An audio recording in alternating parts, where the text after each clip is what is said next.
بسم الله الرحمن الرحيم.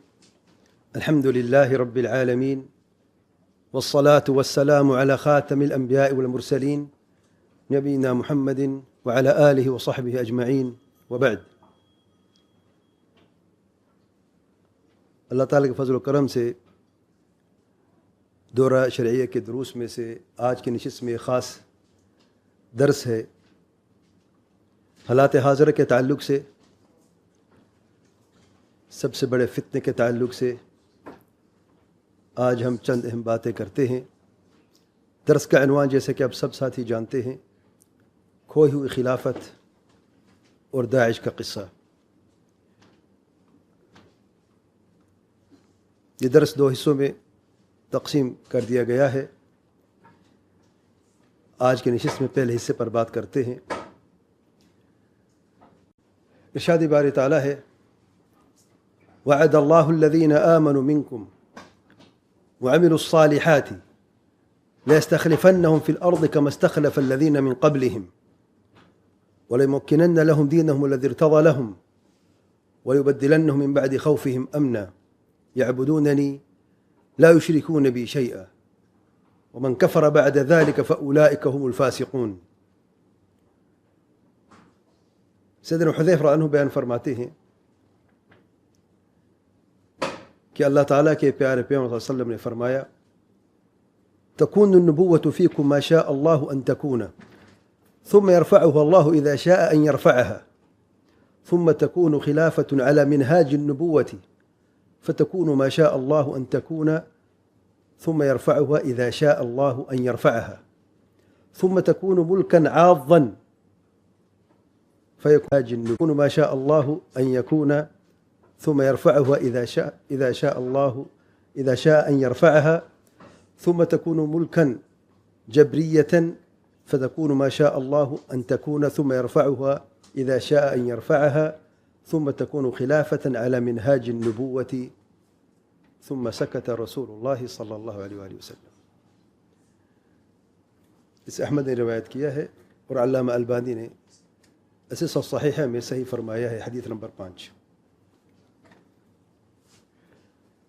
یہ درس بنیادی طور پر 3 اہم کتابوں کا مختصر خلاصہ ہے، کچھ اضافات کے ساتھ۔ پہلی کتاب معاملۃ الحکام فی الکتاب والسنہ، فضیلۃ الشیخ عبد السلام بن برجس رحمہ اللہ، معروف کتاب ہے، طلاب علم کے نزدیک اس میں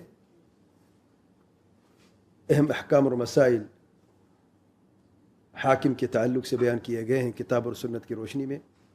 اپنے موضوع کے اعتبار سے بہت عمدہ اور عظیم کتاب ہے۔ دوسری کتاب حقیقت تنظیم داعش، الدولہ داعش، اس کتاب کے 2 مصنفین ہیں، الشیخ عمر احمد سادات الشیخ اور الشیخ محمد محمود یعقوب النوبی، اور اس کتاب کی تقدیم جو ہے فضیلۃ الشیخ حسن بن عبد الوهاب البنا اور فضل الشیخ محمد بن رمضان الحاجری حفظهم اللہ اجمعین نے اس کتاب کی تقریر کی ہے۔ یہ اپنے موضوع کے اعتبار سے بہت اہم کتاب ہے۔ داعش کی حقیقت اور داعش کے تعلق سے بہت اہم باتیں اس کتاب میں موجود ہیں۔ تیسری کتاب القصۃ الکاملۃ لخوارج العصر لفضیلۃ الشیخ ابراہیم المحیمید حفظہ اللہ، یہ بھی اپنے موضوع کے تعلق سے بہت اہم کتاب ہے۔ شیخ صاحب نے اس کتاب کی تألیف کے لیے تقریباً 2000 مختلف آرٹیکلز اکٹھے کر کے اس کتاب کو مرتب کیا ہے، اور یہ بھی اپنے موضوع کے اعتبار سے بہت اہم کتاب ہے۔ قصے کی ابتدا خلافت عثمانیہ کے خاتمے سے ہوتی ہے سن 1924 میں۔ خلافت عثمانیہ کا خاتمہ کیوں ہوا، کیسے ہوا، انشاءاللہ اگلے درس میں بیان کریں گے جب علاج کی بات کریں گے۔ لیکن خلافت کے خاتمے کی وجہ سے داعش کا قیام ہو، کیسے ہوا آئیے دیکھتے ہیں۔ سب سے پہلے 2 بڑے مسئلے کھڑے ہو گئے۔ پہلا مسئلہ موجودہ حکومتوں کا کیا حال ہے، کیا یہ شرعی ہے یا نہیں، اور دوسرا مسئلہ کھوئی خلافت کو واپس کیسے لایا جائے۔ موجودہ حکومتیں کیا شرعی ہیں یا نہیں، اہل قبلہ کے دو اقوال ہیں۔ پہلا قول یہ کہ غیر شرعی ہیں، اور دوسرا قول یہ ہے کہ یہ حکومتیں شرعی ہیں۔ موجودہ حکومتیں غیر شرعی ہیں اور صرف خلیفہ ہی صحیح حاکم ہے، اور صرف نظام خلافت ہی شرعی نظام ہے۔ اس مسئلے کو شخور الزمان عن الامام کہا گیا ہے، یعنی زمانہ امام سے خالی ہے، جس کی وجہ سے یہ مسئلے پیدا ہوئے۔ اور ہم یہ جانیں گے انشاءاللہ کہ موجود حکومتیں غیر شرعی ہیں، کس کا قول ہے، یہ کون لوگ ہیں، کیسے ہیں، خلافت کو واپس لانے کے لیے انہوں نے کیا طریقہ اپنایا ہے، اس کے لیے کیا اقدامات کیے ہیں، اور اس کے کیا نتائج ہوئے ہیں۔ اس سے پہلے ایک اہم قاعدہ یاد رکھیں کہ بنیادی طور پر ہر زمانے میں مسلمان حکمرانوں کی مخالفت کرنا، ان کی سمع اور اطاعت کا انکار کرنا، ان کے خلاف لوگوں کو اکسانا، بغاوت کرنا، تکفیر کرنا، مسلمانوں کو قتل عام کرنا، اور زمین پر فساد برپا کرنا، یہ سب خوارج اور روافض کا منہج ہے، اور ان کے عقیدے کے اصولوں میں سے ایک بنیادی اصول ہے۔ یہ قاعدہ یاد رکھیں، اور یہ قاعدہ اہل سنت جماعت کے عقیدے کی کتابوں میں آپ کوئی کتاب اٹھا کے دیکھ لیں، آپ کو یہ قاعدہ سامنے نظر آئے گا۔ جب اہل بدعت کا رد کرتے ہیں اہل سنت والجماعت صحیح عقیدہ بیان کرنے کے بعد، تو یہ قاعدہ بھی بیان کرتے ہیں کہ امت میں ایسے لوگ موجود ہیں، ایسے گروہ موجود ہیں جن کی یہ صفات ہیں۔ سب سے پہلے خوارج کی بات کرتے ہیں۔ خوارج کے تعلق سے متفق علیہ حدیث میں معروف قصہ ہے ذو الخویصرہ التمیمی کا۔ ذو الخویصرہ التمیمی خوارج کا باب سمجھا جاتا ہے۔ ایک مرتبہ اللہ تعالیٰ کے پیارے پیغمبر علیہ الصلوۃ والسلام مال غنیمت تقسیم کر رہے تھے، اور ذو الخویصرہ بیٹھا ہوا تھا۔ تو ذو الخویصرہ نے کہا، اے محمد، تو نے انصاف نہیں کیا، انصاف سے کام لو۔ اللہ تعالیٰ کے پیارے پیغمبر صلی اللہ علیہ وسلم کو شدید غصہ آیا اور فرمائے، ویلک ومن یعدل ان لم اعدل، تیری خرابی ہو، اگر میں انصاف نہیں کرتا تو پھر انصاف کون کرے گا؟ قد خبت وخسرت ان لم اکن اعدل، اگر میں انصاف نہیں کرتا تو میری خرابی اور مجھے خسارہ ہو جائے۔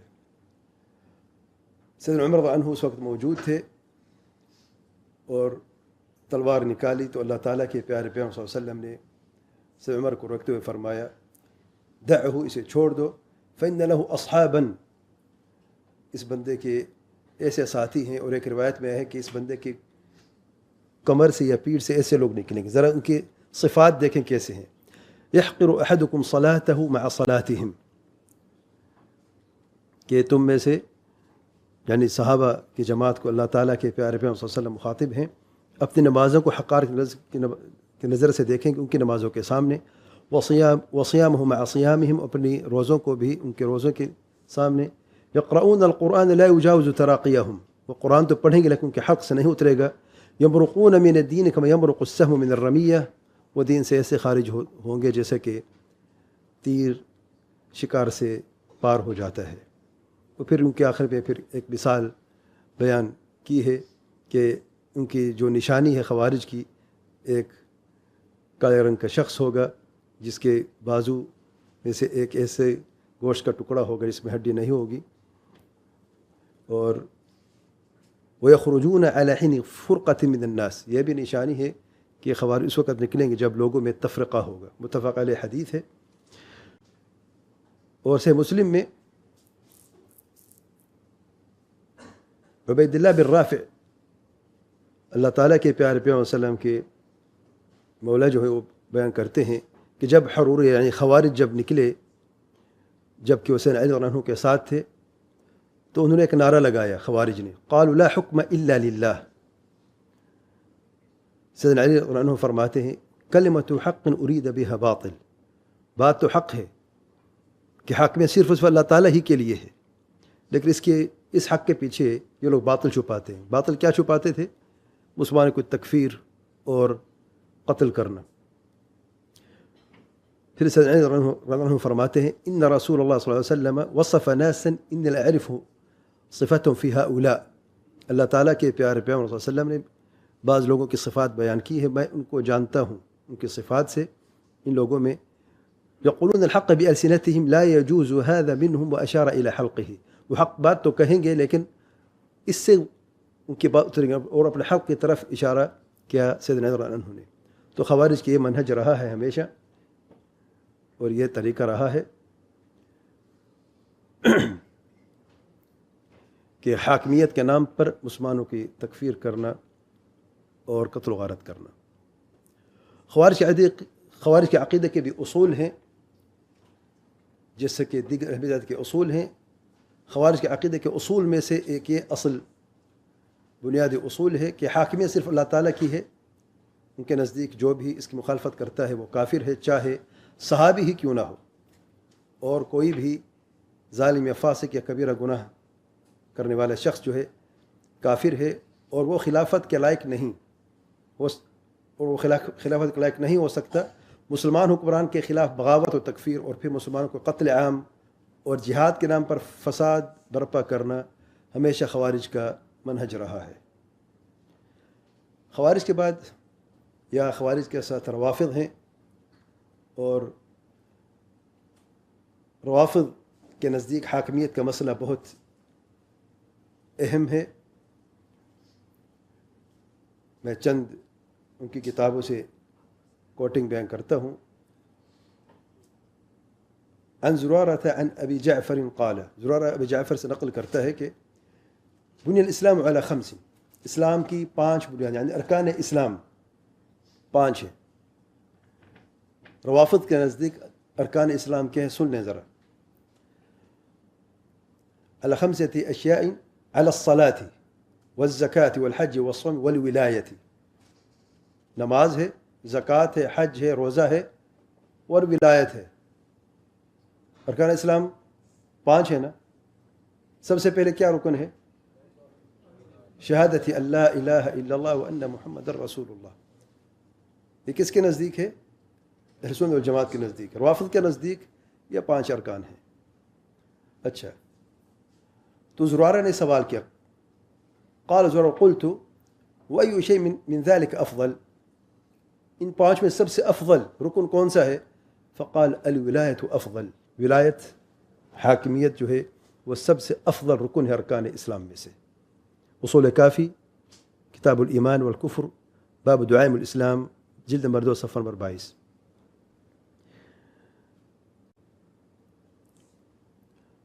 علی بن الحسین الکرکی، شخص کی وفات سن 940 میں ہوئی، کہتا ہے یجب علی کل مکلف حر او عبد ذکر او انثى، ہر مکلف مرد و عورت پر واجب ہے ان يعرف الاصول الخمسة التي هي ارکان الایمان، کہ وہ 5 ان اصولوں کو جاننا جو ارکان ایمان ہے. اب پہلے کیا بتایا تھا؟ ارکان اسلام. اب ارکان ایمان کی بات بھی سن لیں. کہتے وہی التوحید والعدل والنبوہ والامامہ والمعاد، یہ 5 ہے. اور اس میں امامہ دیکھیں، الامامہ، امامت کا مسئلہ، حکمیت کا مسئلہ جو ہے ان کے نزدیک جو ہے وہ ارکان ایمان میں سے ہے. رسائل الکرکی، جلد نمبر 1 صفحہ نمبر 59. محمد باقر المجلسی، وفات سن 1111 ہجری میں ہوئی، نقل کرتا ہے طوسی سے. طوسی کہتا ہے ودفع الامامة کفر كما ان دفع النبوة کفر، امامت کا انکار کرنا کفر ہے جیسا کہ نبوت کا انکار کرنا کفر ہے. لأن الجهل بهما على حد واحد، کیونکہ دونوں میں جہالت جو ہے وہ برابر ہے. یعنی جو امامت کا انکار کرتا ہے وہ کافر ہے جیسا کہ نبوت کا انکار کرنے والا کافر ہے. بحار الانوار، جلد نمبر 8 صفحہ نمبر 368. روافض کے عقیدے کے بھی اصول ہیں ان کے عقائد کے اصول میں سے ایک یہ اصول ہے کہ امامت و خلافت کا حق صرف ان کے ائمہ معصومین کا ہے. جو بھی ان سے یہ حق چھیننے کی کوشش کرتا ہے وہ مرتد و کافر ہے، چاہے سب سے بڑا صحابی ہی کیوں نہ ہو.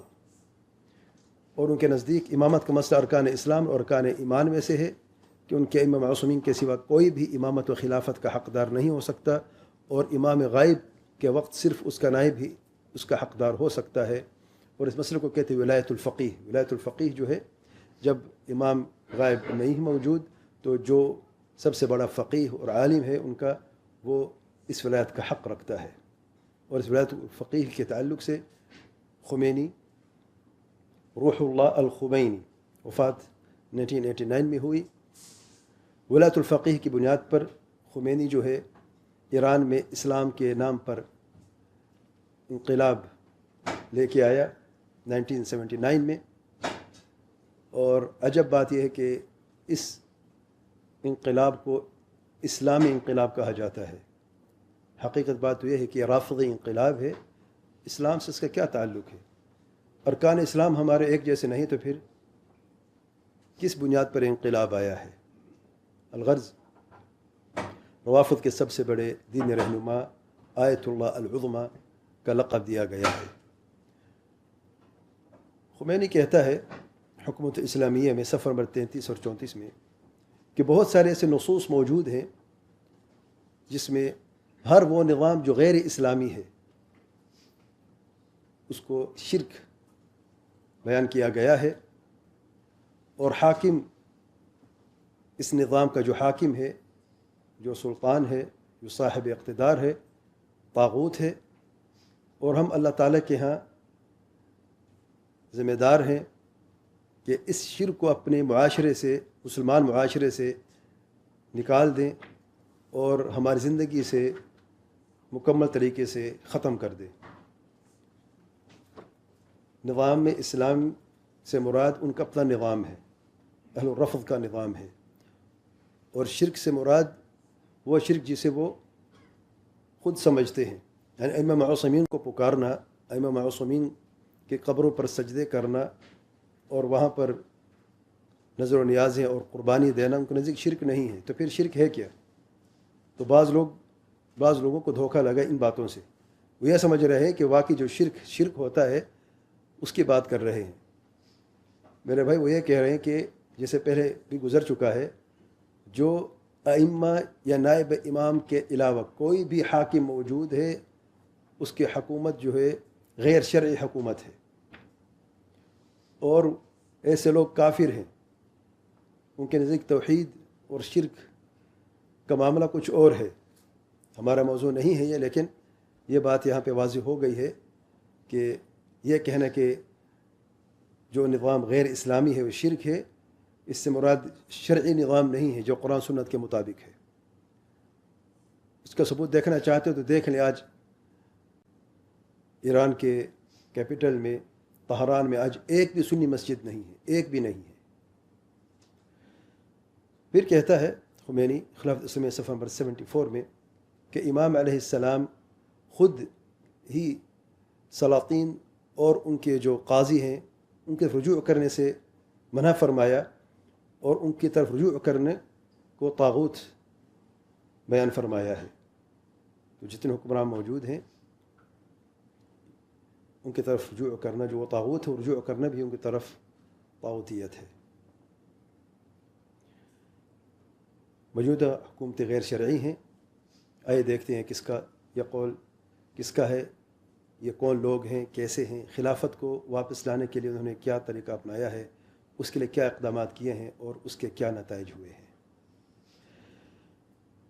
دور حاضر میں سب سے پہلے حسن البنا وفات 1949 میں ہوئی. حسن البنا کی بنیادی تعلیم عربی لغت ہے، شریعت کی تعلیم نہیں ہے، عربی لغت بنیادی تعلیم ہے. اور جماعت اخوان المسلمین کا بانی ہے 1928 میں. یعنی خلافت عثمانیہ کب گری؟ 1924 میں. کتنے سال کے بعد یہ جماعت بنی؟ 4 سال کے بعد. کیونکہ بہت بڑا مسئلہ کھڑا ہو گیا تھا ان کے نزدیک. ساری حکومتیں غیر شرعی ہیں اب خلافت کو واپس لانے کے لیے کچھ کرنا ہے. کیا کرنا ہے؟ سب سے پہلے اپنی جماعت بنائی، اخوان المسلمین. اور اس جماعت کو بنانے کے ساتھ یا جو اہم بنیاد تھی وہ ان کے اپنے اصول تھے. 20 اصول مقرر کیے ہیں حسن بنا نے، اور ان 20 اصولوں میں سے ایک اصول فہم کا بھی، سمجھ کا بھی ہے، جس میں یہ اس نے بتایا ہے کہ جو دین کو ہماری سمجھ کے مطابق سمجھتا ہے تو وہ تو ہمارے ساتھ ہے، اور جو ہماری سمجھ کے مخالف سمجھتا ہے تو وہ ہمارے ساتھ ہرگز ہو ہی نہیں سکتا. سب سے پہلی بنیاد جماعتوں میں سے اخوان المسلمین کی جماعت 1928 میں حسن بنا. یہ بھی بتاتا چلو حسن بنا خود بھی صوفی تھا. طریقہ حصافیہ جو ہے صوفی طریقوں میں سے ایک طریقہ ہے مصر میں، یہ اس طریقے پر چلنے والا شخص تھا. الغرض اخوان مسلمین اس جماعت کو ذرا یاد رکھنا، یہ آگے اس جماعت کا بہت ذکر ہونے والا ہے. 1928 میں یہ جماعت وجود میں آئی. کیوں وجود میں آئی؟ کھوئی ہوئی خلافت کو واپس لانے کے لیے ایک اقدام تھا ان کی طرف سے. حسن بنا کہتا ہے ہم وضاحت اور صراحت یعنی صاف صاف یہ اعلان کرتے ہیں کہ کوئی بھی مسلمان جو اس منہج پر ایمان نہیں لاتا. کون سا منہج؟ ان کا اپنا منہج، اور نہ اس کی تحقیق کے لیے عمل کرتا ہے تو اس کا اسلام میں کوئی حصہ نہیں. اسلام میں کوئی حصہ نہیں سے کیا مراد ہے؟ دائرہ اسلام سے خارج ہے. تکفیر واضح لفظوں میں نہیں کی لیکن اشارہ کر گئے. الرسائل صفحہ نمبر 86. اور یہی طریقہ حسن بنا کا رہا ہے. اس جماعت کے ساتھ ساتھ یہ اعلان کرتے ہوئے انہوں نے ایک عسکری ونگ بھی بنایا ہے اخوان مسلمین کا، جس کا کام یہ تھا کہ ایک تو برطانیہ کے خلاف جہاد یہ عسکری ونگ کرتا رہے گا. دوسرا جو بھی ان کے مخالف ہیں، کوئی مسلمان جو ان کی جماعت کی مخالفت کرتا ہے اس کو روکنا ہے کسی بھی طریقے سے، چاہے اسے قتل ہی کیوں نہ کرنا پڑے. جو جماعت کے لیے خطرہ ہوگا اسے ختم کرنا پڑے گا. یہاں تک کہ یہ کہا جاتا ہے کہ حسن بنا کو قتل کیا گیا اور ان کے اپنے اس عسکری ونگ کے جو رہنما تھا اس نے قتل کروایا جب اس کو محسوس ہوا کہ حسن بنا خود جو ہے وہ جماعت کے لیے خطرہ بن چکے ہیں. دوسرے نمبر پہ حسن بنا کے جانشین سید قطب، وفات سن 1966 میں ہوئی. بنیادی تعلیم ادب اور بلاغت ہے، اور جماعت بھی اس کی اخوان مسلمین کی جماعت ہے جو حسن بنا کا نائب سمجھا جاتا ہے اور بہت بلکہ سب سے بڑا رہنما سمجھا جاتا ہے. سید قطب نے حسن بنا کی تعلیمات کو مزید وضاحت کے ساتھ بیان کیا، اور جو چھپی ہوئی باتیں تھیں، چھپے ہوئے راز تھے، ان کا اعلان کرتے ہوئے کہتا ہے کہ آج زمانہ گھوم کر وہاں آ گیا ہے جیسا کہ اس دن تھا جس دن یہ دین انسانیت تک لا الہ الا اللہ کے ساتھ پہنچا. آج تمام انسانیت مرتد ہو چکی ہے. ذرا غور سے سنیں، آج تمام انسانیت مرتد ہو چکی ہے اور بندوں کے عبادت اور باطل مذاہب کے ظلم کی طرف پلٹ گئی ہے اور لا الہ الا اللہ سے پیچھے ہٹ گئی ہے، گرچہ ان میں سے ایک گروہ اذان کے منارے پر لا الہ الا اللہ کو دہرانے پر باقی ہے. فی ظلال القرآن یہ تفسیر کی کتاب ہے، قرآن کی تفسیر فی ظلال القرآن جلد نمبر 2 صفحہ نمبر 1057. واضح تکفیر ہے کہ اذان دیتے ہوئے بھی آج تمام انسانیت مرتد ہو چکی ہے. پھر کہتا ہے آج کل مسلمان جہاد نہیں کر رہے ہیں، اور اس لیے کہ آج کل مسلمان پائے ہی نہیں جاتے. اسلام اور مسلمانوں کے وجود کا مسئلہ ایسا ہے جسے آج علاج کی ضرورت ہے. فی ظلال القرآن جلد نمبر 3 صفحہ نمبر 1634 1634. علاج کیا کرنا ہے، کیسے کرنا ہے، وہ بتا گئے ہیں کہ لوگ مرتد ہو چکے ہیں کافر ہیں. اور تکفیر کے ساتھ ہمیشہ قاعدہ یاد رکھیں، قتل عام لازمی ہوتا ہے. تکفیر و تفجیر دونوں لازم اور ملزوم ہیں. سید قطب کے زمانے میں ابو الاعلی المودودی وفات سن 1979 میں ہوئی. اسی کھوئی ہوئی خلافت کو لانے کے لیے انہوں نے بڑی جد و جہد کی ہے. دیکھتے ہیں کیا کیا ہے. بنیاد تعلیم صحافت ہے، اور کھوئی ہوئی خلافت کو واپس لانے کے لیے انہوں نے اپنی جماعت بنائی، جماعت اسلامی 1941 میں. ابو الاعلی مودودی کی معروف تصنیف قرآن کی 4 بنیادی اصطلاحات، یہ 4 بنیادی اصطلاحات الہ، رب، عبادت اور دین ہے. معروف تصنیف ہے، اس کا آگے میں بھی ذکر کروں گا. اور جتنی بھی تصنیفات ہیں ان سب میں سے سب سے زیادہ اہمیت رکھنے والی یہ تصنیف، یہ کتاب ہے. چھوٹا سا کتاب سے 136 صفحے ہیں اس پوری کتاب کے. اور یہ کتاب جو ہے دور حاضر کی جو جہادی سوچیں اور جو فکر اور تنظیمیں ہیں ان میں اساس اور بنیاد کا درجہ رکھتی ہے. جیسے کہ آگے خود گواہی دیں گے دور حاضر کے نام نہاد یہ سوچ رکھنے والے. آئیے دیکھتے ہیں اس کتاب کے تعلق سے، اس کتاب کی اہمیت کے تعلق سے مودودی صاحب خود اسی کتاب میں صفحہ نمبر 9 اور 10 میں فرماتے ہیں، اگر کوئی شخص نہ جانتا ہو کہ الہ اور رب کا مطلب کیا ہے، عبادت کی تعریف کیا ہے اور دین کسے کہتے ہیں، تو دراصل اس کے لیے پورا قرآن بے معنی ہو جائے گا. وہ نہ تو توحید کو جان سکے گا، نہ شرک کو سمجھ سکے گا، نہ عبادت کو اللہ کے لیے مخصوص کر سکے گا، اور نہ دین ہی اللہ کے لیے خالص کر سکے گا. یعنی ان 4 اصطلاحات کو جاننا صحیح دین کو جاننے کے لیے بے حد ضروری ہے. اس کے بغیر آپ دین کو سمجھ ہی نہیں سکتے. تو آئے دیکھتے ہیں مودودی کے نزدیک الہ اور الوہیت کا مفہوم کیا ہے.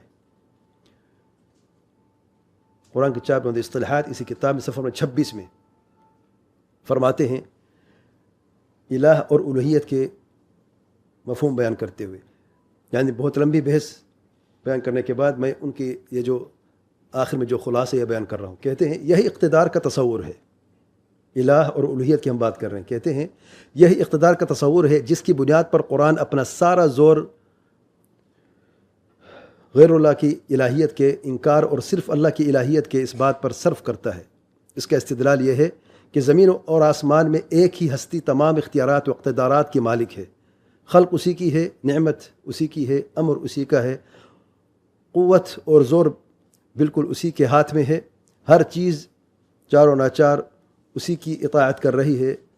اس کے سوا کسی کے پاس کوئی اقتدار ہے نہ کسی کا حکم چلتا ہے، نہ کوئی خلق اور تدبیر اور انتظام کے رازوں سے واقف ہے، اور نہ کوئی اختیارات حکومت میں ذرہ برابر شریک و حصہ دار ہے. اقتدار کا لفظ کتنی دفعہ یہاں سے گزرا، اور مکمل اختیارات یعنی اختیارات حکومت میں ذرہ برابر بھی شریک و حصہ دار کوئی بھی نہیں ہے. یہ الہ اور الوہیت کا معنی ہے مودودی کے نزدیک. رب اور ربوبیت کا مفہوم دیکھتے ہیں صفحہ نمبر 97 میں 97 میں مودودی صاحب کہتے ہیں قرآن ربوبیت کو بالکل حاکمیت اور سلطانی سوورینٹی کا ہم معنی قرار دیتا ہے، اور رب کا یہ تصور ہمارے سامنے پیش کرتا ہے کہ وہ کائنات کا سلطان مطلق اور لا شریک مالک اور حاکم ہے. غور کر یہاں پر بھی حاکمیت اور سلطان. عبادت کا مفہوم صفحہ نمبر 104 میں بیان کرتے کلمات سے ہیں.